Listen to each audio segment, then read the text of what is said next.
Performance எப்படிங்கிறத நீங்கள் ஸ்க்ரீனில் பார்ப்பீங்க.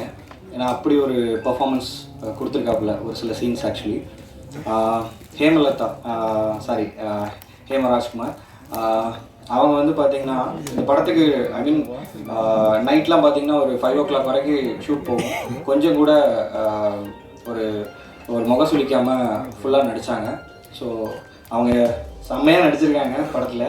ஒரு ஒரு இடத்துல எல்லாருமே ஒரு டச்சிங்கான ஒரு சீன் இருக்கும். ஸோ அவங்களுக்கும் என்னோடய வாழ்த்துக்கள். அண்ட் கெனி என்ற அறிவாளனுக்கும் வாழ்த்துக்கள். Thiruma sir and Kalaipuli Thanu sir எல்லாருக்கும், கே ராஜன் சார் எல்லாருக்கும் என்னோடய நன்றிகள். எஸ்கே பிக்சர்ஸ் அண்ட் சார் உங்களுக்கும் வணக்கம் சார், வாழ்த்துக்கள் சார். அப்புறம் என்னோடய ஃபேமிலியாக இங்கே வந்திருக்கிற எல்லாருக்கும், ஐ மீன் முக்கியமாக என்னோட ரோல் மாடல் சொல்லலாம் ஒரு கேரக்டர் வைஸ், சிவகுமார் சார் உங்களையும் நான் வெல்கம் பண்ணுறதுல சந்தோஷப்படுறேன். So thank you. படம் வந்து ஒரு பசங்களுக்கான ஒரு மாஸ் கமர்ஷியல் படமாக தான் பண்ணியிருக்கேன். உங்கள் எல்லாருக்கும் பிடிக்கும்னு நினைக்கிறேன். நீங்கள் எல்லோரும் சப்போர்ட் பண்ணுவீங்கன்னு நம்புகிறேன். குறிப்பாக இந்த படத்தில் எனக்கு ஸ்டார்டிங்லேருந்து இந்த செகண்ட் வரைக்கும் எனக்கு கூட இருக்கிற பாம்பே செல்வம் அண்ணா, சரவணன் அண்ணா, அப்புறம் ஆவடி ராஜேஷ் அண்ணா, இவங்க எல்லாருக்கும் இந்த ஒரு நன்றி சொல்லி இது பண்ண முடியாது. ஸோ இவங்க என் கூட ரொம்ப ட்ராவல் பண்ணுறாங்க, இன்னமும் ட்ராவல் பண்ணுவாங்க. ஸோ அவங்க எல்லாருக்குமே என்னோடய நெஞ்சார்ந்த நன்றிகள். ஸோ நீங்கள் எல்லோரும் படத்தை பாருங்கள், உங்களுக்கு கண்டிப்பாக பிடிக்கும். எந்த இடத்துலையும் உங்களுக்கு போர் அடிக்காது. ஒரு பயங்கர ஃபாஸ்ட்டான ஒரு கமர்ஷியல் படமாக இருக்கும். என்னடா அதுக்குள்ளே படம் ஆரம்பிச்சிச்சு முடிஞ்சிருச்சு அப்படிங்கிற மாதிரி இருக்கும். ஒரு 1 hour 50 minutes தான் படத்தோட டியூரேஷனே வச்சுருக்கு. ஸோ படம் பயங்கர ஃபாஸ்ட்டாக இருக்கும். நல்லா இருக்குது நல்லா இல்லைங்கிறத தாண்டி உட்காந்துட்டு எந்திரிச்சு போகிறதுக்குள்ளே அதுக்குள்ளே முடிஞ்சிருச்சா படம் அப்படிங்கிற ஸ்டேஜில் பண்ணி வச்சுருக்கு. ஸோ எல்லோரும் சப்போர்ட் பண்ணுங்கள். Thank you so much press and media. இதான் ஃபஸ்ட் டைம் எனக்கு. ஸோ ஏதாவது தப்பாக பேசியிருந்தா இல்லை யாரையும் விட்டுருந்தேன்னா என்னை சாரி கேட்டுக்கிறேன். அண்ட் லிரிக் ரைட்டர் என்னோட சஞ்சய் அண்டு மதன்குமார், ஸோ அவங்களுக்கும் தேங்க் பண்ணிக்கிறேன். சூப்பராக லிரிக் எழுதியிருக்காங்க, நீங்கள் பார்த்துருப்பீங்க. இன்னொன்று என்னோடய ஃபேமிலி, அம்மா அப்பா எல்லாருக்கும், ஐ மீன் அவங்க இல்லைன்னா இந்த ஸ்டேஜ் இல்லை, நானே இல்லை ஆக்சுவலாக. ஸோ அவங்களுக்கும் தேங்க் பண்ணிக்கிறேன், கடவுளுக்கும் நன்றி சொல்லிக்கிறேன். அதுக்கும் மேலே என்னோடய ப்ரொடியூசர் அண்ட் என்னோடய அண்ணன் திரு ராஜா அவர்கள். எனக்கு வந்து எனக்கும் அவருக்கும் உள்ள ரிலேஷன்ஷிப்பு யாராலையுமே வந்து புரிஞ்சிக்க முடியாது. அந்தளவுக்கு ஒரு டிஃப்ரெண்ட்டான ரிலேஷன்ஷிப்பு. ஸோ இந்த படத்தெல்லாம் தாண்டி அடுத்து ஃபர்தராக நாங்கள் லைஃப் லாங் ட்ராவல் பண்ணுவோம்னு நான் நினைக்கிறேன். ஸோ வாய்ப்பளித்த எல்லாருக்கும் நன்றி. Thank you so much sir. Thank you. அன்பிற்கும் மரியாதைக்கும் உரிய தமிழ் இனத்தின் எல்லோருக்குமான தலைவர், அவரை குறிப்பிட்ட இவங்களுக்கு தான் தலைவர்னு இப்போ சொல்ல முடியாது. தலைவர் என்னுடைய உயிர் தம்பி தேவா. எல்லா தலைவர்களையும் ஒரு வித்தியாசமான தலைவர். யார கேளுங்க, எந்த கட்சிக்காரர் கேளுங்க, திரும்ப ஒரு தனிய குணமா. அரசியல் ஒழுக்கம், நேர்மை, பிறரை மதிக்கிற தன்மை, கூட்டமைப்புன்னு வச்சுக்கிட்டா அந்த விதியை மாறாதவர். உரிமைகளை கேட்பாங்க, ஆனால் ஒத்து போயிடுவார். பேசி சரி பண்ண ஒத்து போயிடுவார். அப்படி ஒரு ஒற்றுமையை, தமிழக ஒற்றுமைக்காக பாடுபடுகிற தலைவர் என் உயிர் தம்பி திருமா அவர்களே, என் அருமை சகோதரர். நாங்கள் கூட பிறக்கல, அவ்வளோதான். தமிழ் சினிமாவில் எவ்வளோ பெரிய ஜாம்பவான்கள்லாம் படம் எடுத்தாங்க. 50 படம் 100 படம் எடுத்தவங்கெல்லாம் இருக்காங்க. பட் அவங்கெல்லாம் இப்போ இல்லை. என்னுடைய சகோதரர் தானு, கலைப்புலி தானு, கஷ்டப்பட்ட காலத்திலும் சரி இன்ன வரைக்கும். இன்னைக்கு சினிமா ரொம்ப சிரமத்தில் இருக்கு, ரொம்ப சிக்கல்ல இருக்கு. அந்த காலத்திலே ஒரு அற்புதமான படங்களை திட்டமிடுதல், செயல்படுதல், வெற்றி பெறுதல், அதே கொள்கையாக வச்சிருக்கிற என்னுடைய கலைப்புலி தான் அவர்கள். அதுக்கடுத்து தம்பி ராதாகிருஷ்ணன், ப்ரொடியூசர் சங்க செயலாளர். அடுத்த தலைவராக வரப்போறதா சொன்னாங்க. அருமை தம்பி லைக்கா கம்பெனியை பாதுகாத்து கொண்டிருக்கிற தமிழ் மாறன்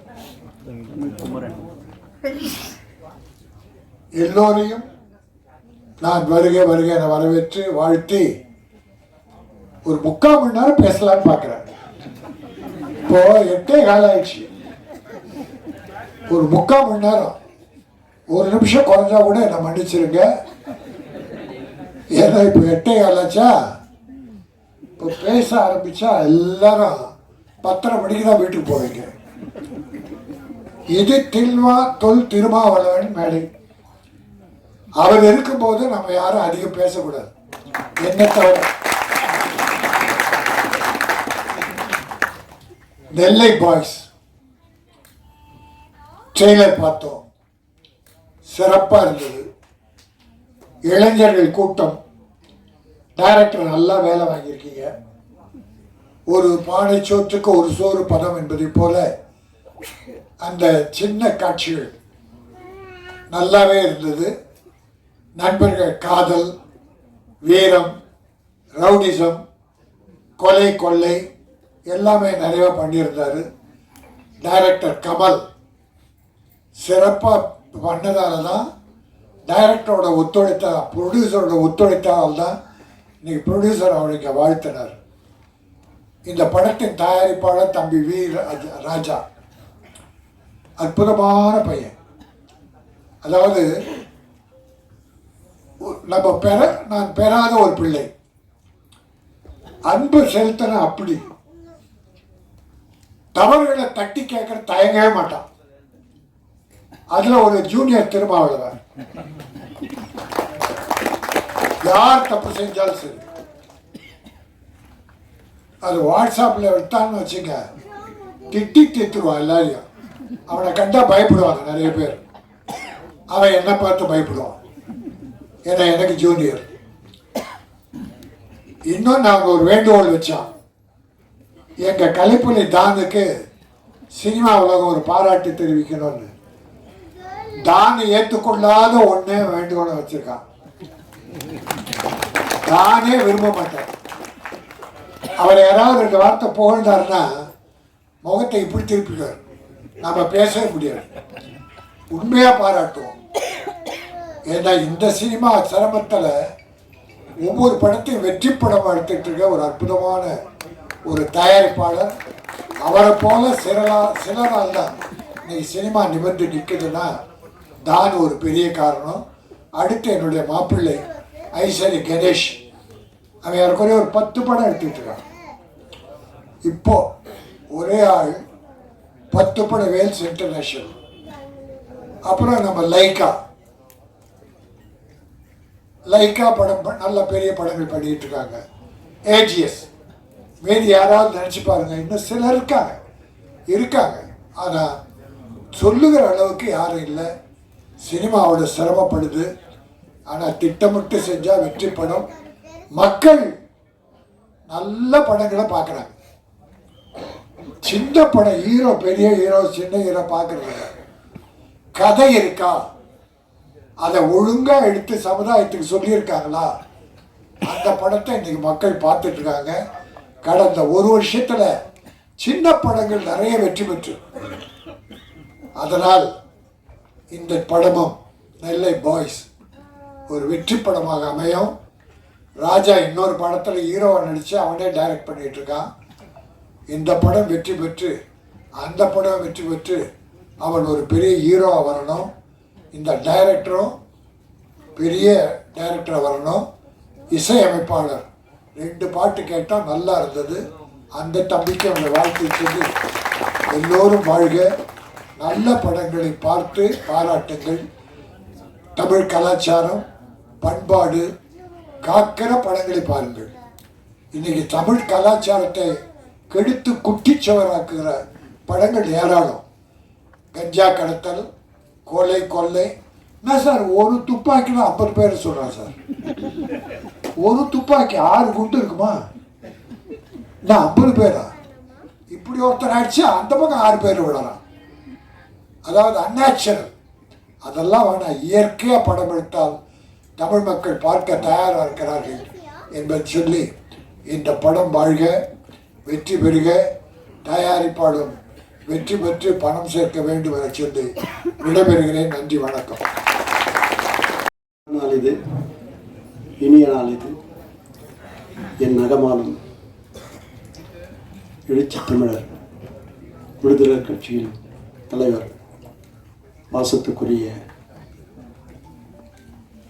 தொல் திருமா அவர்களே, விநியோக சங்க தலைவர் ராஜன் அவர்களே, நாளைய திரையுலகின் தயாரிப்பாளர் நன்னம்பிக்கை தமிழ்குமரன் அவர்களே, சிறுபட தயாரிப்பின் பாதுகாவலன் தம்பி ராதாகிருஷ்ணன் அவர்களே,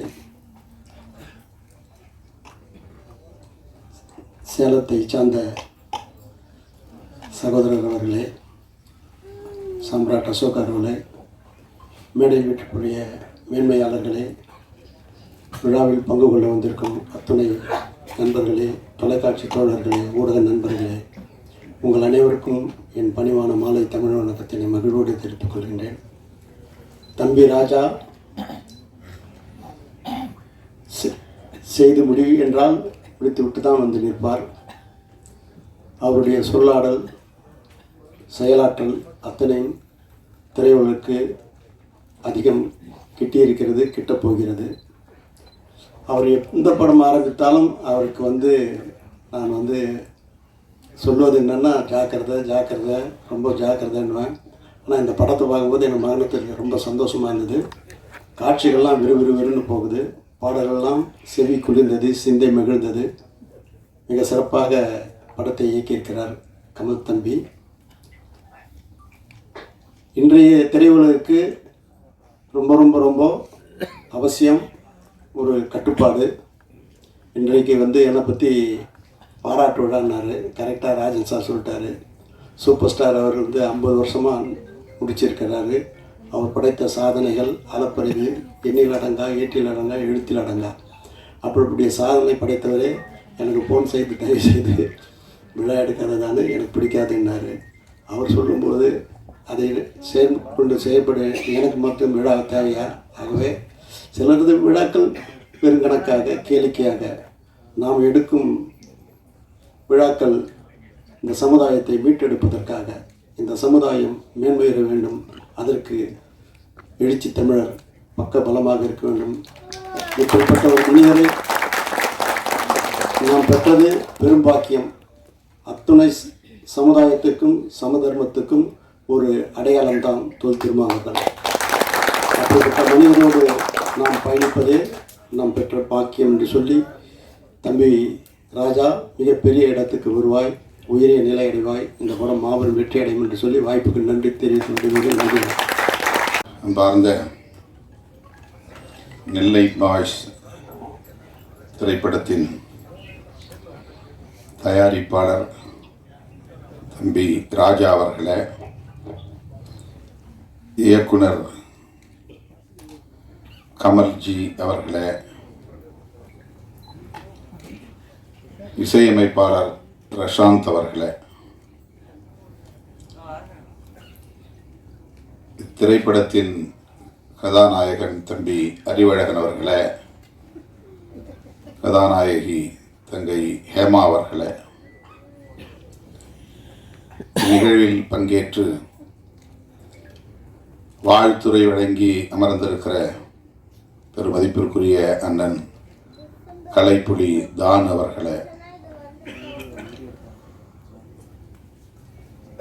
வாழ்த்துரை வழங்கி நிகழ்வுக்கு சிறப்பு சேர்த்திருக்கிற பெருமதிப்பிற்குரிய அண்ணன் கே ராஜன் அவர்களே,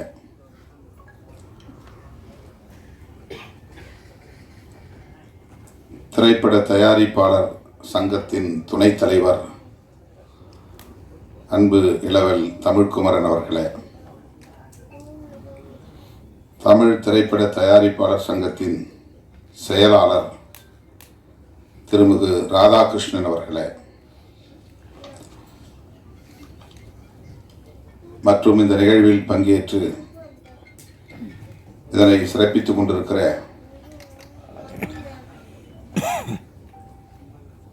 திரு எஸ்கே சம்பத் அவர்களே, சஞ்சய் செல்வம் அவர்களே, மதன் குமார் அவர்களே, அபிநயா ஜென்சி அவர்களே, விஜித் அவர்களே, ரியாத் அவர்களே, வித்யாராம் அவர்களே, திருமதி லாவண்யா அவர்களே மற்றும் திரு சிவக்குமார் அவர்களே, இந்நிகழ்வில் பங்கேற்று இதனை சிறப்பித்துக் கொண்டிருக்கிற இந்த திரைப்பட குழுவை சார்ந்த தொழில்நுட்ப கலைஞர்களே, திரளாக கூடியிருக்கிற தமிழ் சொந்தங்களே, உங்கள் அனைவருக்கும் என்னுடைய பணிவார்ந்த வணக்கத்தை தெரிவித்துக் கொள்கிறேன். மிகவும் நேரம் கடந்து இந்த நிகழ்வை நாம் தொடங்கியிருக்கிறோம் என்று ஒவ்வொருவரும் இங்கே பேசியதை நீங்கள் அறிவீர்கள். காலத்தாழ்வுக்கு நானும் ஒரு காரணம். அதற்காக என்னுடைய வருத்தத்தை தெரிவித்துக் கொள்கிறேன். நெல்லை பாய்ஸ் என்கிற இந்த திரைப்படத்தின் பாடல் வெளியீட்டு விழா, அதிலே பங்கேற்கிற ஒரு வாய்ப்பு, இந்த அரிய வாய்ப்பை எனக்கு வழங்கிய தயாரிப்பாளர் ராஜா அவர்களுக்கும் இயக்குனர் கமல் அவர்களுக்கும் இந்த படத்தின் நாயகன் தம்பி அறிவழகன் அவர்களுக்கும் என்னுடைய நன்றியை முதலில் உரித்தாக்குகிறேன். ராஜா அவர்களை பற்றி திரைப்படத்தில் இன்றைக்கு மிக பெரும் ஜாம்பவான்களாக இருக்கக்கூடிய அண்ணன் தானு அவர்களும் அண்ணன் ராஜன் அவர்களும் பலரும் இங்கே பேசினார்கள். எனக்கு பெரிய அளவில் அவர் அறிமுகம் இல்லை.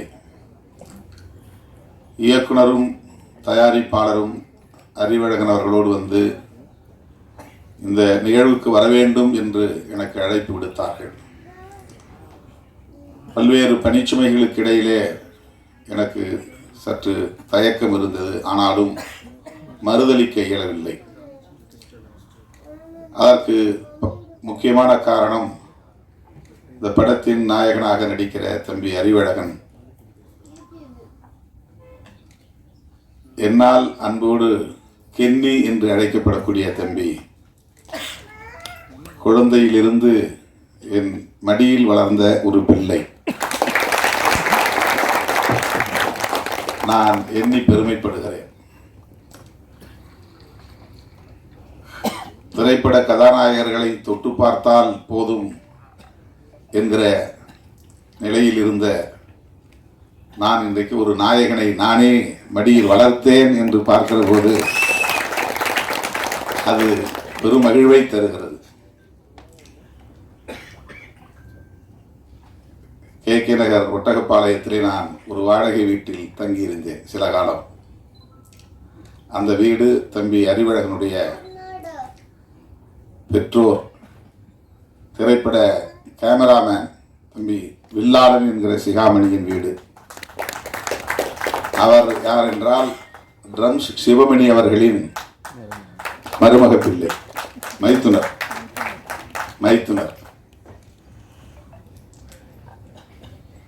அந்த வீட்டில் நான் இருந்தபோது ஒரு வயதோ 2 வயதோ 3 வயது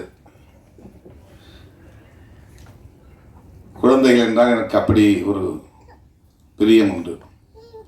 அதிலும் இவன் வித்தியாசமானவன். பார்ப்பதற்கு மிகவும் அழகாக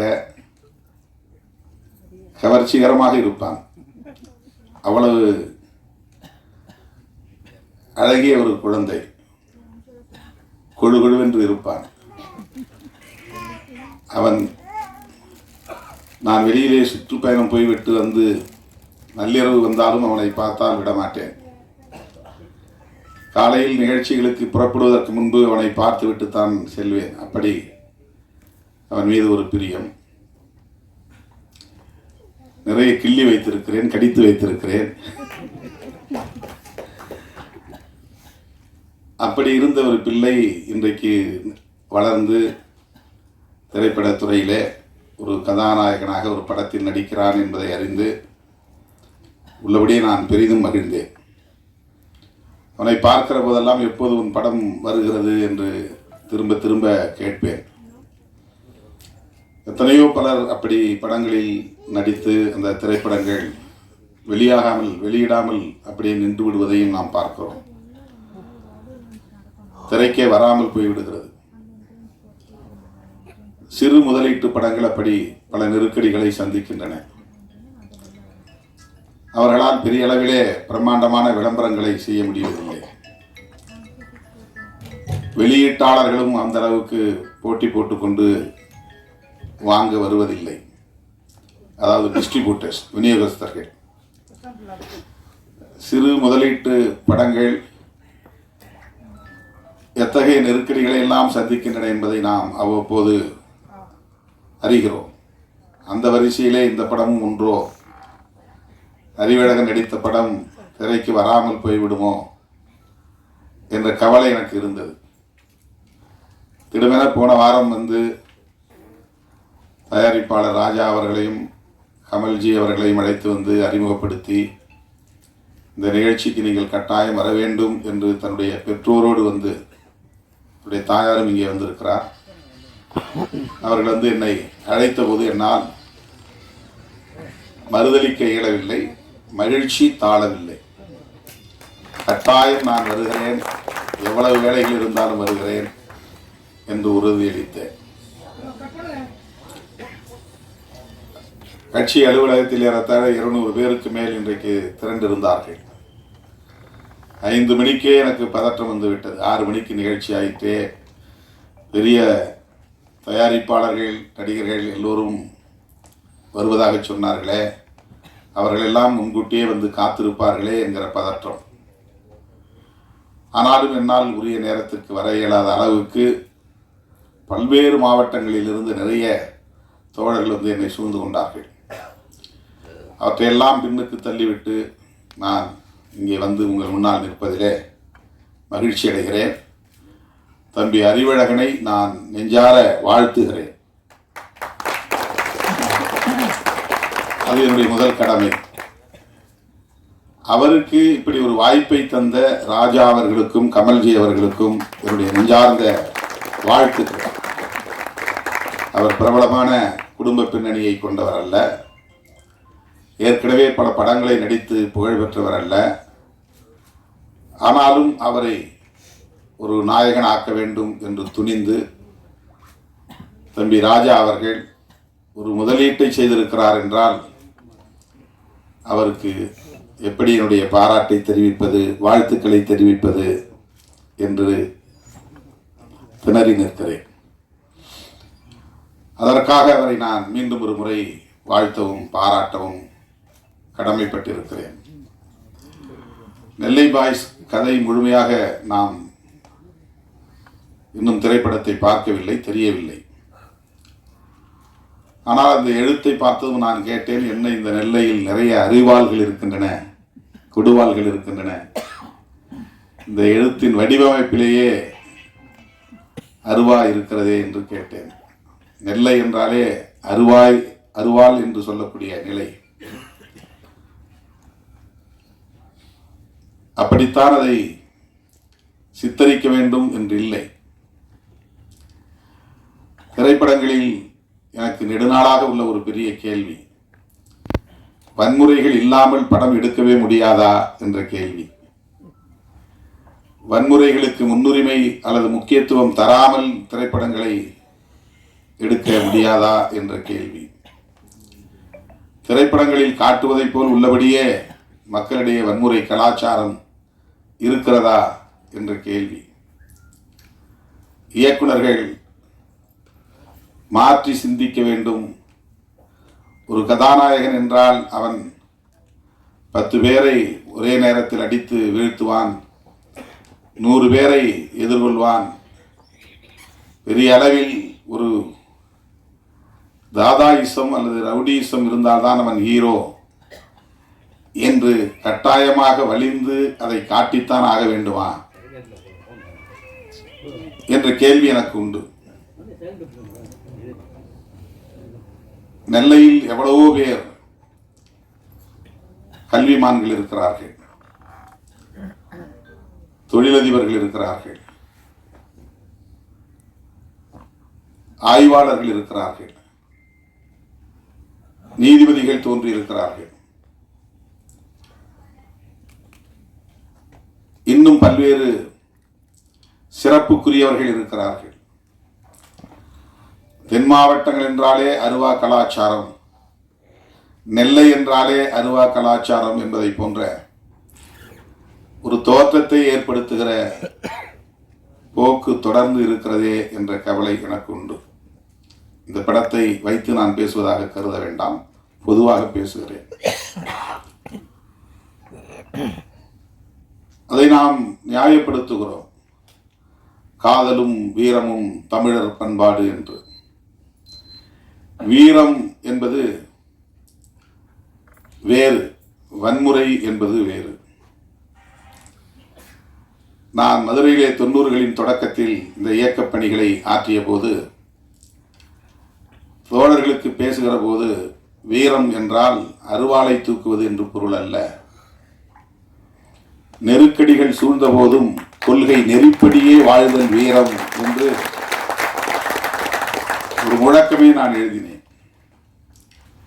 நெருக்கடிகள் சூழ்ந்த போதும் கொள்கை நெறிப்படியே வாழ்தல் வீரம், நெருப்பலைக்குள் வீழ்ந்த போதும் அடிமை நெறி மீறி பாய்தல் தீரம் என்று வீரத்திற்கும் தீரத்திற்கும் நான் ஒரு முழக்கம் எழுதினேன். இது ஒரு கவிதை வரியாக தோழர்கள் எடுத்துக்கொண்டார்கள். வீரம் தீரம் என்பது முரட்டுத்தனமாக செயல்படுவது என்று பொருள் அல்ல, மூர்க்கமாக செயல்படுவது என்று பொருள் அல்ல. அருவாளை தூக்கி நோஞ்சான்களை வெட்டுவதுதான் வீரம் என்று பொருளாகாது. நிராயுத பாணிகளை வெட்டுவது, ஆயுதம் தாங்கிய கும்பல் நிராயுத பாணிகளை வெட்டுவது வீரமாகாது. 10 பேர் சேர்ந்து பேருந்திலே வருகிற நிராயுத பாணிகளை சுற்றி வளைத்து அவர்களை வெட்டி வீழ்த்துவது வீரம் என்ற ஒரு பார்வை இங்கே இருக்கிறது. அப்படி அல்ல. நாம் ஏற்றுக்கொண்ட கொள்கை, நாம் உள்வாங்கிக் கொண்ட கொள்கை, அந்த கொள்கைக்கு நெருக்கடி வருகிற போது அரசு தரப்பிலிருந்து வந்தாலும் பிற தரப்பிலிருந்து வந்தாலும், காவல்துறை தந்தாலும் அல்லது மற்றவர்கள் தந்தாலும், அந்த கொள்கையிலிருந்து ஒருபோதும் நான் வழுவ மாட்டேன், நழுவ மாட்டேன். சிறையில் அடைத்தாலும் அதிலிருந்து பின்வாங்க மாட்டேன். துப்பாக்கி சூட்டை நடத்தினாலும் அதிலிருந்து பின்வாங்க மாட்டேன் என்று எதிர்த்து நிற்பதுதான் உண்மையான வீரம். ஆனால் நாம் இங்கே வன்முறையை வீரமாக சித்தரிக்கிறோம். ரவுடியிசம் என்பது வேறு, ஹீரோயிசம் என்பது வேறு. ஆனால் இங்கே ரவுடியிசம் தான் ஹீரோயிசமாக மீண்டும் மீண்டும் உயர்த்தி பிடிக்கப்படுகிறது. புரட்சி என்பது வேறு, வன்முறை என்பது வேறு என்று நான் ஒரு பாடல் ஒரு திரைப்படத்திற்காக எழுதி கொடுத்தேன். அந்த பாடலும் திரைப்படத்தில் வந்தது. புரட்சி என்பது கட்டாயம் ரத்தம் சிந்திதான் ஆக வேண்டும் என்று இல்லை.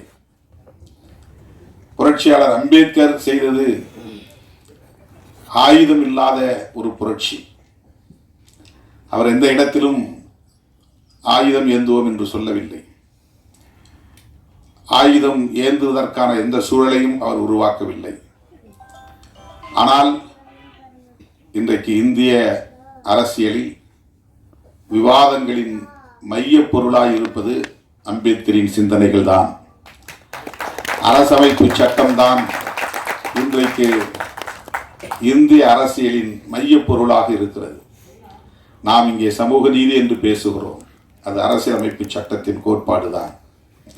சுதந்திரம் என்று பேசுகிறோம், அது அரசியலமைப்பு சட்டத்தின் கோட்பாடு. சமத்துவம் என்று பேசுகிறோம், அது அரசியலமைப்பு சட்டம் முன்மொழிகிற கோட்பாடு. மதச்சார்பின்மை என்று பேசுகிறோம், அது அரசியலமைப்பு சட்டம் முன்மொழிந்திருக்கிற கோட்பாடு. ஒரு தரப்பு மதம் வேண்டும், அரசுக்கு மதம் வேண்டும் என்று சொல்லுகிற தரப்பு இங்கே உண்டு. அரசுக்கு மதம் வேண்டாம், மக்களுக்கு மதம் வேண்டும் மதம் என்பது அரசுக்கானதல்ல, மக்களுக்கானது. இதுதான் அரசமைப்பு சட்டம் சொல்லுவது. இது எவ்வளவு பெரிய புரட்சி! இன்றைக்கு எளிய மக்கள் கல்வி பெற முடிகிறது, அதிகாரம் பெற முடிகிறது, கருத்து சொல்ல முடிகிறது, ஆளும் வர்க்கத்தை எதிர்த்து போராட முடிகிறது. இவ்வளவு வாய்ப்புகளையும் எது தருகிறது என்றால் அரசமைப்பு சட்டம் தருகிறது. இவ்வளவு பெரிய மாற்றங்கள் இன்றைக்கு நிகழ்கிறது என்றால் அது அரசமைப்பு சட்டத்தால். ஒரு காலத்தில் பெண்கள் வீட்டை விட்டு வெளியே வர முடியாது, பெண்களுக்கு கல்வியே இல்லை என்கிற நிலை இருந்தது, சொத்துரிமை இல்லை என்கிற நிலை இருந்தது, அவர்கள் விரும்புகிற வாழ்க்கையை தீர்மானிக்க முடியாத நிலை இருந்தது. இன்றைக்கு அதுவெல்லாம் மெல்ல மெல்ல மாறி வருகிறது. 12ஆம் வகுப்பு தேர்வு முடிவுகள் வருகிற போது மாவட்டத்திலும் சரி, மாநிலத்திலும் சரி, முதல் மதிப்பெண் எடுக்கிறவர்கள் பெண் பிள்ளைகளாக இருக்கிறார்கள். விளையாட்டு போட்டிகளாக இருந்தாலும், வேறு வகையான போட்டிகளாக இருந்தாலும் அதிலே இன்றைக்கு பெண் பிள்ளைகள் முதலிடத்தில் இருக்கிறார்கள். இந்த சில பத்தாண்டுகளில் இவ்வளவு பெரிய முன்னேற்றம் பெண்களிடையே ஏற்பட்டிருக்கிறது. அவர்களால் நீதிபதிகளாக இருந்து தீர்ப்பு வழங்க முடிகிறது, வழக்கறிஞர்களாக இருந்து வாதாடி வெற்றி பெற முடிகிறது, அரசியல் தலைவர்களாக இருந்து கட்சியை வழிநடத்த முடிகிறது. இதற்கெல்லாம் வழிவகுத்தது எது என்றால் அரசமைப்பு சட்டம்தான். இதுதான் புரட்சி, அமைதி புரட்சி. எனவே வன்முறையை புரட்சி என்று நாம் கருதக்கூடாது. ரவுடிசத்தை ஹீரோயிசம் என்று நாம் சித்தரிக்க கூடாது. சொல்லுவதற்கு, பேசுவதற்கு, விவாதிப்பதற்கு, வெற்றிகரமாக அதை மக்களிடத்திலே கொண்டு போய் சேர்ப்பதற்கு நிறைய கருப்பொருள்கள் இருக்கின்றன. தயாரிப்பாளர்களும் இயக்குநர்களும் இன்னொரு கோணத்தில், மாற்று கோணத்தில் சிந்தித்து படைப்புகளை கொண்டு வருவதற்கு நிறைய வாய்ப்புகள் இருக்கின்றன. எல்லோரையும் போல ஒரு குத்துப்பாட்டு இருக்க வேண்டும், நெருக்கமான காதல் காட்சிகள் இருக்க வேண்டும்,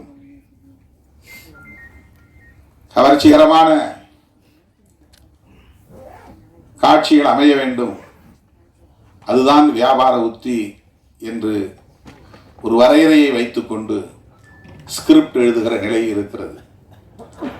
அந்த வரையறைகளை உடைக்க முடியும். கதாநாயகன்களின் மூலம் நம்பிக்கையை மக்களிடத்திலே விதைக்க முடியும். எவ்வளவோ கருப்பொருள்கள் நமக்கு இந்த சமூகத்தில் கிடைக்கின்றன. இந்த திரைப்படம் வன்முறையை அடிப்படையாக கொண்டிருக்கிறதா அல்லது கவர்ச்சிகரமான காட்சிகளை கொண்டிருக்கிறதா என்று நமக்கு தெரியாது. ஆனால் பொதுவாக இப்படி ஒரு பார்வை இருப்பதை நாம் பார்க்கிறோம். நான் பார்க்குற எல்லா படங்கள்லையும் குறைஞ்சது 3 சண்டை இருக்கு, 4 சண்டை இருக்கு. அதில் கடுமையான இரத்த வெறி கொண்ட வன்முறைகள் இருக்கின்றன. அதை பார்க்க பார்க்க பார்க்க வன்முறை என்பது இயல்பானது என்று ஒரு உளவியல் இங்கே கட்டமைக்கப்படுகிறது. வன்முறையை கண்டு ஐயோ இது பாவம், இது தவறு, இது அநீதி, இப்படி செய்யலாமா என்று பதறுகிற உள்ளம் போய் இதுவெல்லாம் இயல்பானது, இதுவெல்லாம் நடக்கும், இவையெல்லாம் நடக்கத்தான் வேண்டும் என்று ஒரு பொது உளவியலை இத்தகைய காட்சிகள் கட்டமைக்கின்றன. வன்முறையின் மீது ஒரு எதிர்மறை விமர்சனம் இல்லாமல் அதை கடந்து போகிற நிலை உளவியலாக கட்டமைக்கப்படுகிறது. எந்த ஒரு காட்சியை திரும்ப திரும்ப நாம் காட்டுகிறோமோ அந்த காட்சி இயல்பான ஒன்றாக மாறிவிடுகிறது. எவ்வளவு பேரை தீ வைத்து கொளுத்தினாலும் நம்ம கண்டுக்காம இருக்கிறோம். ஏன்னா திரைப்படங்களில் பார்த்த காட்சிகள் பெண்களை நிர்வாணப்படுத்தி பெட்ரோல் ஊற்றி கொளுத்தினாலும் நாம் அப்படியே அதை வெறும் காட்சியாக பார்த்து கொண்டு சாப்பிட்டு கொண்டிருக்கிறோம், அரட்டை அடித்துக் கொண்டிருக்கிறோம். நம் மனம் பதறுவதில்லை. இவையெல்லாம் வாழ்க்கையில் நடக்கிறது. கொடூரமான படுகொலைகள் நடக்கின்றன. மேலவளவிலே 7 பேரை வெட்டி படுகொலை செய்கிறார்கள் பட்டப்பகலில். தமிழ்நாடு அமைதியாக இருந்தது. திண்ணியம் என்கிற இடத்திலே ஒருவன் கொடுத்த பணத்தை திருப்பி கேட்டான் என்பதற்காக அவனை கட்டி வைத்து உதைத்து அவன் வாயிலே மலத்தை திணித்தார்கள். நாடு அமைதியாக இருந்தது. 2002ஆம் ஆண்டு நான் வன்னிக்கு போயிருந்த போது அண்ணன் பிரபாகரன் அவர்கள் போனவுடன் என்னிடத்தில் கேட்ட கேள்வி இதுதான். திண்ணியத்தில் ஒருவன் வாயில் மலத்தை திணித்தானே, என்ன கொடுமை! 3 நாள் நான் உறங்கவே இல்லை. இதையெல்லாம் எப்படி உங்கள் மாநிலத்து தலைவர்கள் சகித்து கொண்டு அமைதியாக இருக்கிறார்கள்? வாயிலே மலத்தை திணித்தவன் இன்னும் உயிரோடு இருக்கிறானா என்று கேட்டார். ஒரு அநீதி நடக்கிற போது ஒருவன் உள்ளம் கொதிக்கிறது என்றால் அவன்தான் புரட்சியாளன். எந்த ஊர்ல நடக்குது, எங்க ஊர்ல நடக்குதா அப்படின்னு பார்த்து கொதிப்படைகிறது இல்லை. எங்க சாதிக்கு நடக்குதான்னு பார்த்து கொதிப்படைகிறது கொதிப்பு அல்ல, புரட்சி அல்ல. எங்கோ ஒரு இடத்தில் அநீதி நடக்கிறது என்றால் இந்த அநீதி நடப்பது கொடுமை என்று பதறுகிற அந்த உள்ளம், அதுதான் புரட்சிகர உள்ளம்.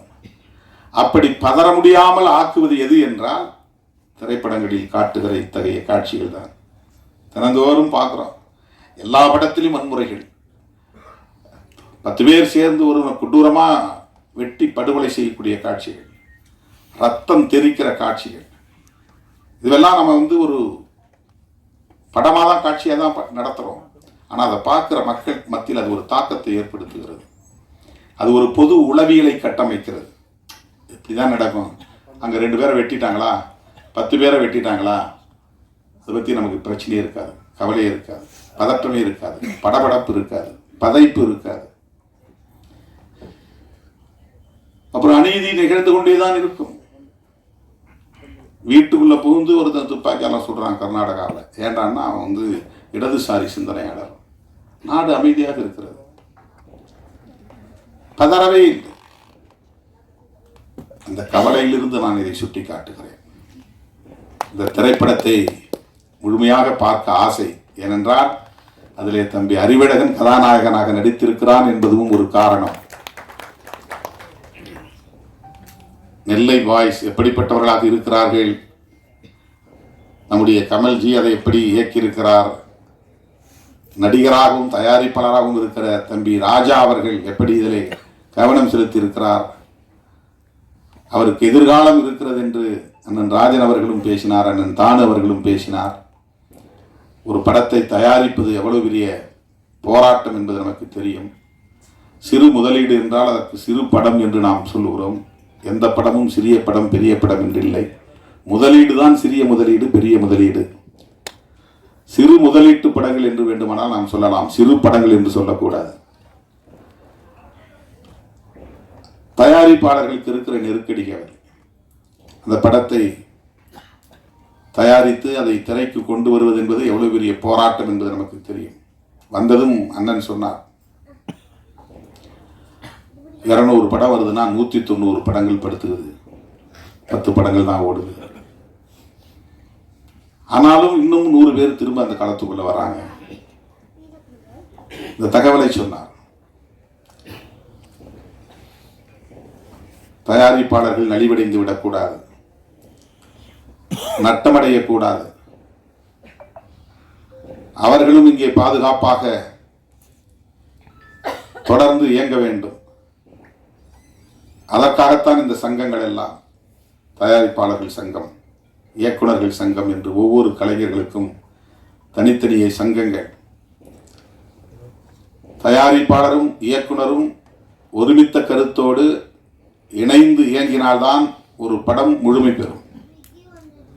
அந்த படத்தை திரைக்கும் கொண்டு வர முடியும். அதற்கு இந்த சூழல் ஏதுவாகவும் அமைய வேண்டும். இவற்றையெல்லாம் கடந்து இயக்குனர், தயாரிப்பாளர் போன்றவர்கள் ஒரு படத்திலே எந்த காட்சிகளை அமைக்க வேண்டும் என்பதிலும் ஒரு முற்போக்கான பார்வை கொண்டிருக்க வேண்டும். சாதி அமைப்பை நியாயப்படுத்துவது, சாதி பெருமையை உயர்த்தி பிடிப்பது, மதவாத அரசியலை நியாயப்படுத்துவது, இவையெல்லாம் சமூகத்தின் நலன்களுக்கு உகந்தவையா என்கிற சிந்தனை தேவை. பெரியார் அதற்காக தம் வாழ்க்கையை முழுமையாக ஒப்படைத்துக் கொண்டார். 65 வயதிலேயே தன் வாழ்வை முடித்துக் கொண்டார் புரட்சியாளர் அம்பேத்கர். அல்லும் பகலும் படித்து படித்து எழுதி எழுதி உறக்கமில்லாமல் அந்த வாழ்வை முடித்துக் கொண்டார். அவர்களெல்லாம் இந்த சமூகத்தில் எத்தகைய மாற்றத்தை உருவாக்க விரும்பினார்களோ அந்த மாற்றத்தை உருவாக்குவதற்கு நாம் பெரிதாக திரைப்படத்திலே பிரச்சாரம் செய்ய முடியாது. ஆனால் அதற்கு எதிரான காட்சிகளை அமைத்து ஒரு எதிரான போக்கை சமூகத்திலே வளர்த்து விடாமல் இருந்தாலே போதும். இது என்னுடைய பணிவான வேண்டுகோள். இளம் இயக்குனர், இளம் தயாரிப்பாளர், இவர்களுக்கு எதிர்காலம் இருக்கிறது. ஆகவே இவர்கள் ஒரு முற்போக்கான பார்வை கொண்டவர்களாக பரிணமித்து வளர வேண்டும், வெல்ல வேண்டும் என்று நெஞ்சார வாழ்த்தி வாய்ப்புக்கு நன்றி கூறி முடிக்கிறேன். நன்றி, வணக்கம். எல்லாருக்கும் வணக்கம். இந்த நிகழ்வுக்கு வந்திருக்கிற எல்லாருக்கும் மிகப்பெரிய நன்றி சொல்லிக்கிறேன். Thank you sir. சார், கலைப்புள்ளி தானு சார் அவருக்கும் தமிழ்குமரன் சார் அவர்களுக்கும் மிக்க நன்றி. கண்டிப்பாக எங்களை மாதிரி ஒரு யங்ஸ்டர்ஸ்க்கு நீங்கள் மீண்டும் மீண்டும் வாய்ப்பு கொடுக்கணும். Thank you sir.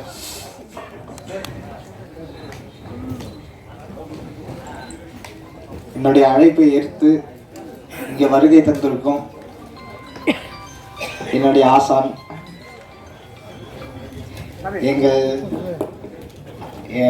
அது எப்படி சொல்றதுன்னு தெரியல, எனக்கு எல்லாமாவும் இருந்து இந்த நாள் வரைக்கும் எனக்கு ஒரு முழு சப்போர்ட்டை கொடுத்து கண்டிப்பாக உன்னால் முடியும், நீ கண்டிப்பாக ஜெயிப்ப அப்படின்னு சொல்லிட்டு இருந்து இப்போது என்னுடைய ஒரு நிகழ்வுக்கு இங்கே வந்திருக்கிற தலைவர், எழுச்சி தமிழர், பாசமிகு தலைவர் அவருக்கு வருக வருக என்று வரவேற்கிறேன். அப்புறம் எங்களோட டெக்னீஷியன்ஸ் டீம், டிஓபி ரவி அண்ணன், அவர் என்னை எப்படிலாம் கொஞ்சம் அழகாக எப்படியாச்சும் காமிக்கணுமோ அது கொஞ்சம் நல்லாவே காமிச்சிருக்காரு. அவருக்கு, அப்புறம் ஹீரோயின் ஹேமா மேம், நல்லா நீங்கள் ரொம்ப அழகாக பண்ணியிருக்கீங்க. நிறையா சீன்ஸ் நல்லா வந்திருக்கு. கங்க்ராச்சுலேஷன்ஸ். தென் கதையுடைய இயக்குனர் கமல் அண்ணன், அது ஒரு நீண்ட கால பயணமாக தான் இருந்தது. ரொம்ப கடினமான பயணம், நிறைய ஃபேஸ் பண்ணோம் டீமாக இருந்து. கடைசியில் எங்களை எல்லாரையுமே கரெக்டாக மோல்ட் பண்ணி ராஜா அண்ணன் எவ்வளோலாம் உங்களால் என்ன பண்ண முடியுமோ நீங்கள் பண்ணுங்கள், நான் இருக்கேன் இங்கே உங்களை புஷ் பண்ணுறதுக்கு அப்படின்னு சொல்லி எங்களை ரொம்ப அழகாக புஷ் பண்ணி ஒரு நல்ல ஒரு ஃபினிஷிங்கை கொடுத்துருக்காரு.